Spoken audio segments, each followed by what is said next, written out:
Welcome everybody to a Final Fantasy VIII preview video because we just had the collab announced last night on the JP stream, and I clipped all of the relevant images that I could find from it and I put them through Google Translate, and we'll take a look at it together. So if you want a more accurate translation, then you could probably head over to Odaiba Diver's channel. I think he reacted to the stream live, and you could go watch that stream as he goes through everything. But if we want to just take a quick look at kind of what's coming and what the units look like, then let's go ahead and do that together. So first things first, we have 3 characters. One of them will be free. So Rinoa is going to be the free unit, and then we'll have Squall that will come during the first week and Irvine that will come during the second week. So let's take a look at some of those details right now. And we'll just go to the next slide. Here we have the first week of the collaboration. So Rinoa, who will be given for free, she is a 90 cost earth unit. She's kind of a healer, supporter, attacker. And then Squall is a 100 cost lightning unit. And we have a vision card that will come out as well. Now, I don't think there is a free vision card here. Not that I saw one, but if I'm wrong on that, someone can correct me in the comments down below. But Rinoa is going to be free. So this is coming this week. And I have like over 100,000 Visio on my JP account. So I might just pop on and pull for no reason. And if I do, I'll make a video or I'll stream that. But otherwise, we can see the second week is going to be another vision card, and also Irvine, who is a dark unit. He's a 90 cost unit.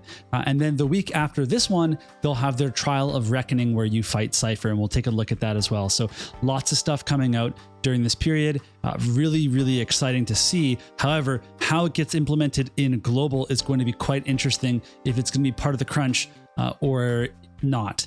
Either way, now that they've revealed it to us, many people are going to be saving, which will change things for quite a few players and how the next few banners progress. Even so, Alaya is so good that I think lots of people will be pulling for her and then saving.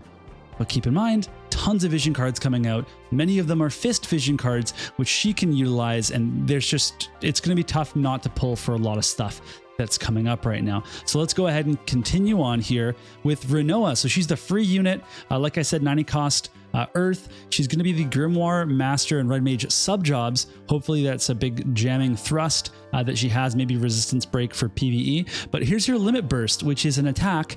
So it is a spirit penetration and then element damage that will hit a wide area. So that's really nice for those units that now have elemental resistances or tanks that you're able to stack that up on. She'll be able to bypass that with a big ol' AoE. So really good to see. They also kind of previewed some of her skills for us. So we can see we've got a recovery skill down there. It's a heal that also increases agility, which is such a good effect. In the top right, we have another ability that is like Velis. It gives haste to herself and to somebody else, and then makes herself less likely to be targeted. Now I'm blocking the range, but it's just targets herself and somebody else, and it's 3 blocks in every direction, like your typical kind of diamond range. Then in the bottom right, we have Twin Strike, which is a choose 2 attack, large damage, and it's a sure hit. So sure hit choose 2 is quite powerful. Really good to see. That will make her very effective against evasion units. We then have Squall, who is our 100 cost. The sub jobs here are going to be Trick Lancer and Martial Artist, which means he has 3 attack types. He has Pierce, Slash, and Strike. It means that he will also have Courage, because the Martial Artist, if that's the right translation, is the same thing as Rel. So that's really cool to see. He does not want to carry other people's luggage, so he's not looking to be a bellboy, but you can't really be too picky these days given the economy. So if that's the job that's offered to him, you might have to take that. Either way, his limit burst has a nice little 4 range there and is a 4 consecutive damage, so a big chaining skill that gives him an automatic AP recovery, and it's a medium effect, so that's pretty good. Not a small, it's a medium. That's really nice to see. So if he pops off on his LB, if you give him enough AP to do so, then he'll actually be self-sufficient after that, as long as nobody dispels that. So cool to see. We then have some description of his abilities here. Now he's a frontline physical attacker, but he has this ability in the bottom right. It's called the Honeycomb Barrier. And what this does is it increases his own slash resistance and then gives him the effect of reducing damage the further the distance is. So every square away he is, after they're 4 squares away up to a distance of 7, he will reduce the amount of damage that he takes. This is really cool because I don't think it's a barrier, although we'll see how that interacts once it's out and we can test it. But basically it means that because he likes to get close and attack, he'll be protected until he gets into his actual attack range, which is 4 squares. And if he's outside of his attack range and can't attack anybody, then he will be able to take less damage and be more likely to be able to actually get in and mix it up. Now, I did just say 4 squares, but he can attack a little bit further than that, especially if he has Trick Lancer sub with the projectile. But, you know, a lot of his skills are within that 4 range that we have seen so far. He also has, on the top right, we have Blasting Zone, which increases defense penetration and does large damage after removing Protect. And it hits in a straight line and hits, I'll just move my camera real quick here. I'll have to just turn this webcam border off for this. And then we'll go ahead and get my camera. So there you can see the range on it, that it has this, you know, 4 square range, but then it hits everybody in those 4 squares. We also have Swing Edge in the bottom left. This is going to be a big ol' slash imperil for everybody it hits. Think Kotetsu from our Gilgamesh. Pretty solid. Kingmon also has an ability just like that. Okay, so then we have Irvine, who is a 90 cost dark unit with the Viking and Hunter sub job. So nice that he has a second ranged sub job, and he has Hypershot, which is a limit burst that increases his defense penetration for 3 turns and then deals 3 consecutive damage. So another chaining skill, but it's another straight line that hits everybody in the way, which is very cool. I like those abilities, even though they're not always practical in terms of their actually hitting people. And he's a don't worry who never fails. Okay. And then we have kind of a description here: middle level physical attacker, attacks from a distance. He follow-ups when an ally attacks, like Bart's, and then he can increase CT while attacking, which is very powerful of an effect. Okay, so we have Canister Shot in the bottom left. That does medium damage, and it decreases the missile attack resistance of the target for 3 turns. So an AoE missile resistance imperil, very, very strong. Top left or top right, I really can't talk right now. We have Armor Shot, which is a medium damage and penetration attack. So that means it's going to hit people in between where it actually targets, and it decreases the target's attack resistance. So single target resistance, I believe that's what the translation is. If I'm wrong, correct me. But either way, very strong to have 2 imperils. Very good for PvE.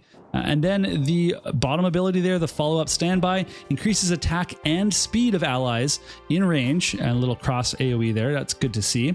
That will also allow him to then follow-up attack. Whenever somebody else deals damage, he will follow up with a non-attribute damage, very small, no chain effect, up to 3 times. So just like Bart's, very, very cool effect, and very, very effective when you can stick him into a team that's going to be attacking a lot, that you can take advantage of this. So dark teams, you know, getting a new ally for Sephiroth and Raph will be cool to see how he actually fits. Luckily for global, we'll get to know, right? We'll get to see what happens when, if people pull for him, how much he actually gets used. And that will really give global an idea of whether or not he's an effective third for that dark pairing. Okay, and then here's the 2 vision cards. So Seed of Destiny and the Sniper Loneliness. I love the art on Irvine's card. It's the, you know, War of the Visions unique art, while as the other one's from the game, but you know, the VC art is always top notch in this game. We also have a collaboration effect, so you can get your medals and farm for the Lionheart. That's pretty standard stuff. We don't know what it does just yet, unless I missed that on the stream. And then there's a Trial of Reckoning on the 3rd week, and the UR item is going to be the model of Ragnarok. The boss is going to be Cypher, and it's the standard, you know, farm your tickets, unlock the boss, fight the boss, get your medals, and then put those into the roulette to try to get your materials to craft your model of Ragnarok. I like that some of these accessories are not really actually accessories. Like, no one's going to be holding a model of Ragnarok in battle, just being like, hey, can you check this out real quick though? Like, real quick though, look at this. I put this together. I painted it. Very, very cool, you know? But it's still cool. Like, it's a very cool art scheme, right? And it will have great effects, especially for the Final Fantasy VIII unit. So I'm all for that. I think that's great. So I think that's going to be it. Yeah, that is everything that I took a screenshot of.